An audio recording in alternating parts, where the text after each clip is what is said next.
Chewala kina maneno mengi sana. Najua mpo tangu asubuhi. Jamani, habari ya saizi? Ya karibuni boardroom ya bodi ya ligi kuu Tanzania. Awali ya yote napenda kuwashukuru kwa commitment yenu. Siku zote nimekuwa nikisema kwamba bodi ya ligi kuu Tanzania miongoni mwa watu ambao ni sehemu ya ukuaji wa bodi, ni sehemu ya ukuaji wa mpira wetu wa miguu, basi ni waandishi wa habari. Na leo umedhihirisha kwa vitendo. Tangu asubuhi nafikiri saa 2, saa 3 mpaka saa hizi saa 8 na kwenda saa 9 tuko hapa kwa ajili ya kupata briefing. Kwa hiyo binafsi nawashukuru kwa niaba ya bodi na shirikisho la mpira wa miguu Tanzania, kwa kweli nawashukuru kwa commitment yenu, nawashukuru kwa namna ambavyo mnavyosemea mpira wetu. Leo tulikuwa na kikao na wenzetu wa Yanga African Sports Club.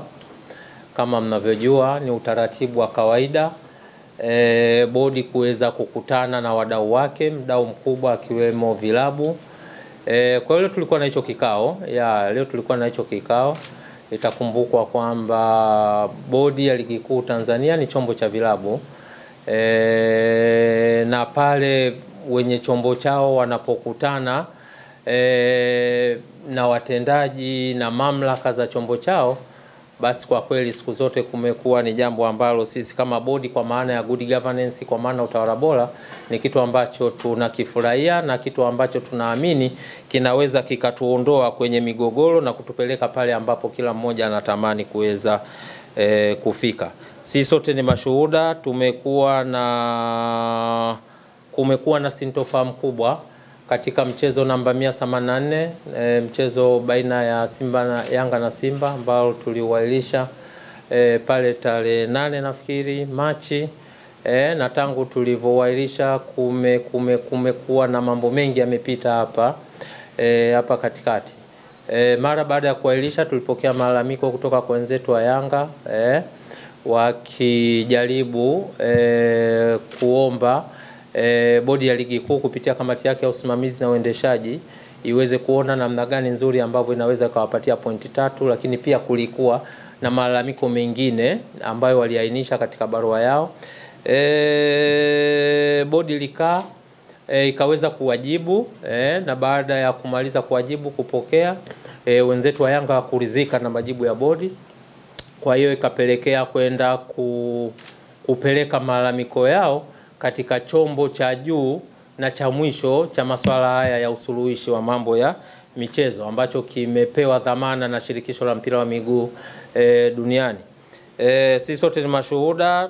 Baada ya shauri kupelekwa kasi walikaa wakalifanyia maamuzi, na baada ya kufanyia maamuzi vilabu vyote vilijulishwa, bodi tulijulishwa, shirikisho la mpira wa miguu tulijulishwa, na baada ya kupokea hiyo taarifa tulikuwa na wajibu sasa wa kueleza umma ni kitu gani ambacho wenzetu wa kasi wameweza kuamua. Kwa hiyo baada ya yale maamuzi sisi tuliamini kwamba kila kitu kimefika mwisho, na kwa mujibu wa utaratibu wa masuala ya mpira, kwa mujibu wa kanuni zetu tulizokuwa nazo zinatambua kwamba pale kunapotokea mgogoro wowote unaohusisha masuala haya ya michezo ya ligi, unaohusisha ligi, basi chombo cha mwisho chenye maamuzi ni kasi. Lakini ukienda kwenye katiba pia shirikisho la mpira wa miguu nayo inatambua hivyo. Ukienda kwenye governing regulation ya bodi ya ligi kuu ambacho ni chombo cha vilabu, ambapo wenye chombo chao ni vilabu, pia inazungumzia hayo mazingira. Pale itakapotokea sintofahamu, mgogoro wote ambao umetokea katika mchezo wa ligi, basi chombo ambacho kimepewa dhamana cha mwisho kabisa cha kufanya maamuzi kwa mujibu wa katiba ya shirikisho la mpira wa miguu duniani ni FIFA. Lakini pia hata katiba ya vilabu vyenyewe hivi ambavyo vinashiriki ligi zetu zote 3 ambazo tunazozisimamia, pamoja na zile ligi za kule chini, kwa maana ligi za wilaya, ligi za mikoa, zote lazima katiba za kila timu lazima ziseme kwamba itakapotokea mgogoro wowote unaohusisha masuala ya michezo, kwa maana ya ligi na vitu vya aina hiyo, basi chombo cha mwisho kitakachokuwa na mandate ya kumaliza huo mgogoro ni CAS. Na unaweza ukaona kwamba sisi tulisimama tukiamini kwamba swala hili limefika kasi, limeisha. Kwa hiyo tuliendelea na utaratibu wetu wa kutangaza ratiba, tukaupangia huo mchezo ratiba namba 184 kwamba utachezwa Juni 15. Lakini bado pia kuliendelea na sintofahamu nyingi, sisi sote ni mashuhuda. Katika busara ya kawaida kama nilivyotangulia kusema kwamba Bodi ya Ligi Kuu Tanzania ni chombo cha vilabu, kwa hiyo kina wajibu pale mwenye chombo chake anapoonyesha kulalamika ama anapoonyesha kuto kutendewa haki, basi tuna wajibu wa kuona namna gani ambaye tunakutana naye, tunazungumza na vitu vya aina hii. Kwa hiyo tosha kusema kwamba katika kutekeleza haya ambayo nimetangulia kuyazungumza, leo tulikuwa na kikao na wenzetu wa Yanga kama ambapo nilivyosema, na msingi wake mkubwa ni kuona namna gani ambavyo tunatoka katika hii sintofahamu iliyojitokeza tangu huo mwezi wa 3. Tumekuwa na kikao kizuri, ni declare interest kwamba tumekuwa na kikao kizuri. Ni aina ya vikao, ni aina ya transparency ambayo kama vyombo, kama bodi, kama vilabu ndio ndio platform pekee kwamba kunatokea tatizo, mnaandikiana barua, mnakutana, mnajadili mambo yenu kwa pamoja, and then mnatengeneza mwelekeo ili muweze kutoka hapo mlipofika. Kwa hiyo kwenye kikao chetu wenzetu wamekuja na mambo manne. Wenzetu wamekuja na mambo manne ambayo sisi kama bodi, kama secretariat tuna wajibu ya kupokea na kuyachakata.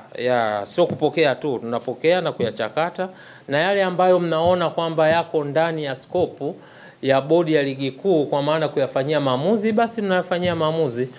Kwa yale ambayo tutaona kwamba yako nje ya uwezo wetu, basi tutapeleka kwenye mamlaka husika ili yaweze kufanyiwa kazi na yafanyiwe maamuzi pia. Kwa hiyo kwenye mambo manne, jambo la kwanza ambalo tumepokea kutoka kwa wenzetu baada ya majadiliano marefu, azimio la kwanza ni kuvunjwa kwa kamati ya usimamizi na uendeshaji ya Bodi ya Ligi Kuu. Sisi sote ni mashuhuda, kila baada ya mizunguko kuna kamati ambayo ipo kwa mujibu wa kanuni tulizojiwekea. Ukisoma governing regulation ambayo hii ina govern utendaji wa kila siku wa bodi, unaweza ukaona kwamba imetaja kwamba kutakuwa na kamati ambayo imekasimiwa madaraka kwa ajili ya kusimamia na kuendesha ligi. Lakini ukienda kwenye kanuni pia imezungumzwa. Kwa hiyo hilo lilikuwa ni ombi lao ama takwa lao ambalo wameliwasilisha leo. Jambo la pili ni kujiuzulu kwa afisa mtendaji mkuu. Jambo la tatu kujiuzulu kwa katibu mkuu wa Shirikisho la Mpira wa Miguu Tanzania, na jambo la nne ni kuona kwamba Bodi ya Ligi Kuu Tanzania inakuwa huru, kwa maana inakuwa inakuwa chombo huru, inakuwa legal entity. Itoshe kusema kwamba secretariat pamoja na uongozi wa Bodi ya Ligi Kuu Tanzania, kwa sababu kwenye kikao alikuwepo mwenyekiti wa bodi, alikuwepo makamu mwenyekiti wa bodi, alikuwepo mjumbe wa management committee ambayo imekasimiwa madaraka na mkutano mkuu kuweza kusimamia utendaji wa kila siku wa Bodi ya Ligi Kuu. Tumepokea. Itoshe kusema kwamba tumepokea, na ukitazama kwa mujibu wa governing regulation tuliyokuwa nayo, haya mambo yote manne unaweza ukaona kwamba yapo out of scope, yani yapo nje ya uwezo wa Bodi ya Ligi Kuu kuweza kuyapokea, kuyajadili na kuyatolea uamuzi. Kwa mujibu wa muundo tuliokuwa nao wa usimamizi na uendeshaji wa ligi, haya mambo yote manne ukiondoa ili jambo moja la kwanza ambalo liko ndani ya uwezo wa mwenyekiti wa bodi, haya mambo matatu yaliyobaki tafsiri yake mamlaka ambazo zinaweza zikayapokea, kuyachakata na kuyafanyia maamuzi ni kamati ya utendaji ya Shirikisho la Mpira wa Miguu na mkutano mkuu wa Shirikisho la Mpira wa Miguu Tanzania. Kwa hiyo tumewaambia wenzetu kwamba tumeyapokea kwa nia njema, kwa nia ya kujenga, tutayawasilisha kwenye mamlaka husika ili yaweze kuyafanyia kazi, na baada ya hapo basi tutawajulisha kama ambavyo tulivyokutana leo na kujadili mambo yetu ya msingi. Kwa hiyo Kwa ufupi sana, hayo ndio mambo ambayo tuliyajadili leo, na kama nilivyotangulia kusema kwamba sisi kwa haya walioaleta, wajibu wetu ni kuyapokea. Tukiyapokea kwa sababu hatuna mandate nayo, yako nje ya uwezo wetu. Kwa hiyo kamati, bodi kwa maana ya secretariat, sasa tuna wajibu wa kuziandikia mamlaka zinazohusika kwa ajili ya kuyawasilisha, kuyajadili na kuyafanyia maamuzi. Naomba kuwasilisha. Asante CEO. Tumesikia na kuelewa, lakini kitu ambacho kimewakuta wengi na kutaka kujua mustakabali wake ni kuhusiana na mchezo wa dabi wa Juni 15 ushapangiwa na nini. Pengine kwa hadhara na mahitaji ya wapenzi wa soka wanataka kufahamu dabi itapigwa Juni 15 au haito. Kwa yale ambayo yako ndani ya uwezo wetu, ukiwemo hayo mambo ya utendaji ya kila siku ya ratiba na vitu vya aina hiyo, kwetu sisi kwa haya ambayo yamekuja, tafsiri yake ni kwamba so far ratiba yetu ipo kama ilivyopangwa. Na kwa sababu gani? Kwa sababu chombo kinachoendesha na kusimamia ligi ni chombo kingine tofauti na watu ambao leo wamekutana. Na ndio maana nikasema kwamba tumepokea and then tutapeleka sasa kwenye mamlaka husika zikiwemo hizo kamati na mamlaka nyinginezo. Kwa hiyo ukiniuliza mimi kama mtendaji mkuu, nitakwambia status quo ina prevail, kwa maana kwamba ratiba yetu tulisema kwamba mechi namba 184 itachezwa tarehe 15 mwezi wa 6 saa 11 kama sikosei. Kwa hiyo unaweza ukaona kwamba kwa kikao hichi tulichofanya akikuwa kikao cha kwenda kufanya maamuzi moja kwa moja, na ndio maana katangulia kusema kwamba sisi tuna wajibu wa kupokea na kuwasilisha kwenye kamati husika, kwenye mamlaka husika kila kipengele ili waweze kukifanyia kazi. Lakini kwa kujibu hoja yako ya msingi, kwa mambo ambayo yako ndani mimi ya uwezo wangu ambao nayasimamia, ratiba yangu ina prevail, kwa maana status quo ina prevail unless mpaka pale kamati hizo tutakapowasilisha zitakapofanya maamuzi tofauti na ambayo tayari yameshafanywa awali. Kwa maana hiyo dabi tuongoze Boimanda. Naam. Pole na kikao kizito sio. Asante. Mchezo ili ufanyike unahitaji maandalizi.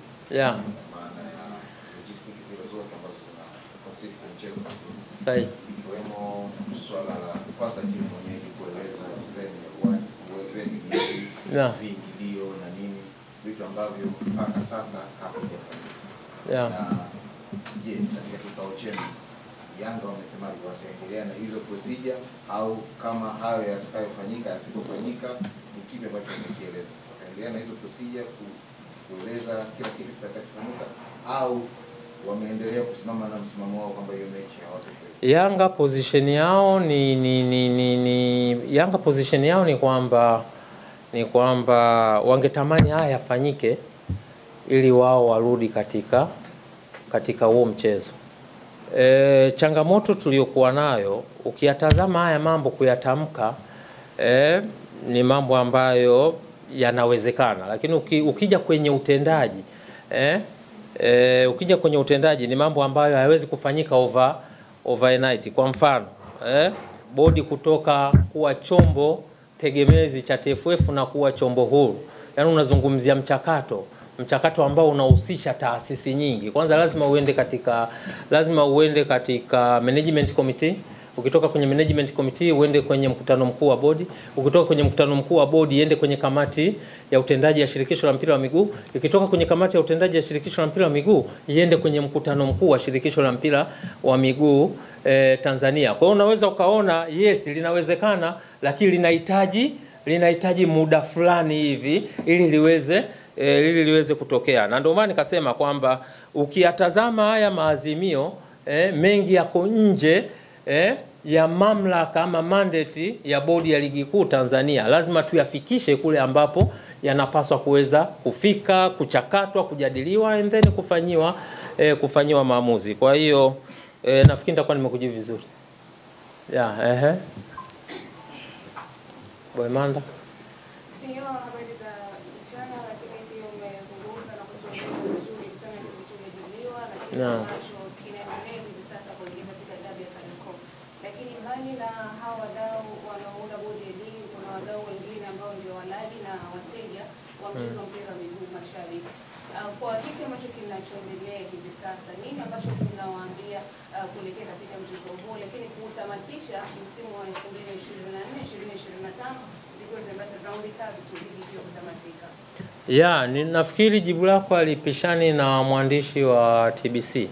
Nimesema ukiniuliza mimi mambo ambayo yako ndani ya uwezo wangu, nitakwambia kwamba tulitangaza ratiba, na mimi kama mtendaji mkuu na jukumu la kutangaza ratiba ambayo tulitangaza, ambayo ilipata baraka ya kutangazwa na vyombo ambavyo na mamlaka ambazo ziko juu ya uwezo wangu.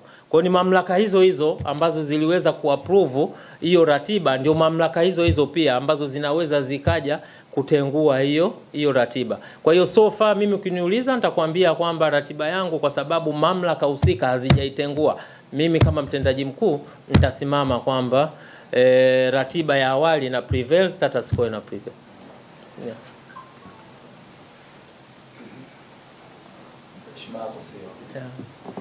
Mimi nilikuwa nataka ufafanuzi kwenye mambo hayo manne matatu ambayo nimezungumza Young Africans, ikiwemo hili la kujiuzuru CEO pamoja na katibu mkuu. Kwenye maelezo yao wao wamesema ni makosa gani ambayo yanafanyika mpaka wanataka labda nijiuzuru? Nisingependa kuingia in details kwa sababu mimi ni mtuhumiwa pia, na unapokuwa mtuhumiwa, unapoulizwa swali kuhusiana na wewe kwa maana ya good governance, si vizuri ukalisherehesha. Si vizuri ukalisherehesha, si vizuri ukalizungumza. Ni vizuri ukaziachia mamlaka ambazo zina mandate na hilo zije kupokea na kulitolea maelezo. Na ndio maana nikasema kwamba kwa haya ambayo aliyokuja nayo sisi kama bodi, yani wajibu wetu ni kupokea na kuwasilisha kwenye mamlaka husika. Kwa hiyo nisingetamani tena mimi ni mtumiwa alafu tena hapa naanza tena, hapana. Hiyo kwa maana ya kiuongozi, kwa maana ya utawala bora, ni jambo ambalo linakosa sifa. Kwa hiyo mimi nafikiri tufanye subira, yote yatakuja, yatabainishwa, and then yatapiga hatua. Karibu. Tambulishe. Asante. Naitwa Salome kutoka Mtanange TV. CEO, kuna vingi umezungumza hapo. Ikiwa leo ni tarehe 9 kuelekea tarehe 15, moja ya vitu ambavyo umezungumza ni kwamba ile tarehe 15 kwako bado iko pale pale kama mtendaji. Unless mamlaka zilizo juu yangu zije na kitu tofauti, lakini as long as ratiba ile tuliyoitoa ilipata baraka ya watu ambao wako juu yangu, and then tukapata mandate ya kuitangaza, kwa hiyo mimi bado yani iko hivyo. Tukiangalia hapo ile sakata lilichukua kuanzia mwezi wa 3 hadi sasa hivi tuko mwezi wa 6. Unadhani hayo mambo mnayoenda kuyapeleka sehemu husika, matakwa ya Young Africans yanaweza kachukua uharaka kiasi hicho na mchezo kapigwa kwa wakati? Sasa hiyo ni mamlaka nyingine, hizo siwezi kuzizungumzia. Mimi nitazungumzia yale mambo ambayo yako ndani ya uwezo wangu. Yale ambayo yote hayako ndani ya uwezo wangu, kwa kweli nitakuwa siwatendee haki kuwasemea na kuwazungumzia. Pale muda utakapotoka, yakishawasilishwa, mimi nafikiri wao wenyewe watakuwa wako tayari kujitokeza kama ambavyo hapa najitokeza na kuweza kuyazungumzia. Kwa hiyo tufanye subira. Tutapokea maswali matatu ya mwisho. Karibu. Yes. Mimi naitwa Aljawadi kutoka Ayoma Media. Tamani kufahamu kwenye ile ripoti ukipokea ama pengine leo mlikijadili ile ripoti? Tumekijadili na kwa interest ya mpira, kwa interest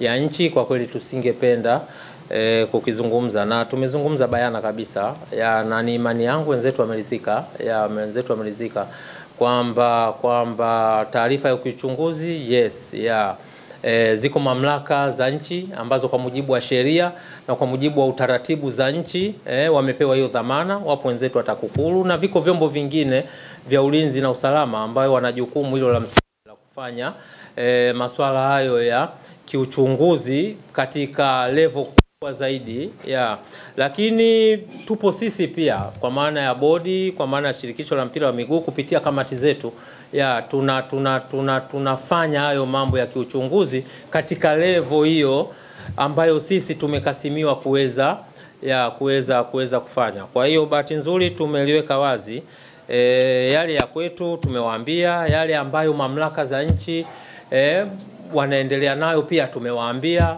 Kwa hiyo ukiniuliza sasa hivi nitakwambia kwa interest za mpira wetu, kwa interest za nchi siwezi kulizungumzia kwa sababu ni swala mtambuka, ni swala ambalo limegusa sehemu tofauti. Kwa hiyo kwa mamlaka sisi tuliopewa kuna vitu ambavyo kiukweli kabisa hatuwezi tukavizungumza public. Kwa hiyo unless otherwise labda wenye mamlaka ambao wamepewa kikatiba, kinchi na vitu vya. Kwa hiyo hilo ilikuwa ni sehemu ya agenda, tumelizungumza na ni imani yangu kwa jinsi mjadala ulivyokuwa wameelewa na wameridhika kwa kile ambacho tulichoeleza kuhusiana na swala hilo la kiuchunguzi. Naitwa Shomari natokea State. Mtendaji unaelezea hapo kwamba mechi na taratibu lakini bado hazijajengwa kwa upande wa wenyeji hapo taratibu za aina hizo. Na wadau wanasubiria kwamba hiyo siku waje kushuhudia huo mchezo. Lakini kwa upande wa wenyeji hawalitangaza viingilio wala nini, wamenyamaza tu kimya. Na hata mara baada ya kikao hicho wametoa taarifa kwamba wamesisitiza kwamba hawatocheza. Labda nini kinafaa? Ili mimi nafikiri nishalijibu. Hili wala siwezi tena kulitolea maelezo unless nafikiri nimelieleza vizuri. Nimelieleza vizuri. Nimelieleza vizuri tu. Kwa hiyo nafikiri labda tupokee swali jingine. Sio mimi swali natokea Jembe Sports. Maelezo yako hapo Young Africans wameozesha vitu ambavyo wanataka kufanyia mabadiliko ili waweze kucheza mchezo wa dabi ya Kariakoo. Lakini imebaki michezo mitatu kuweza kumaliza ligi kuu.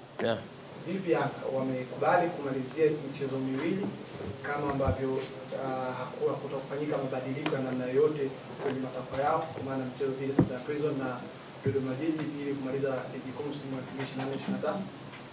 2024-2025? Sasa hilo mimi nisingetamani kuwa msemaji. Yaani ukilitazama hilo inawezekana ikawa sehemu ya mjadala.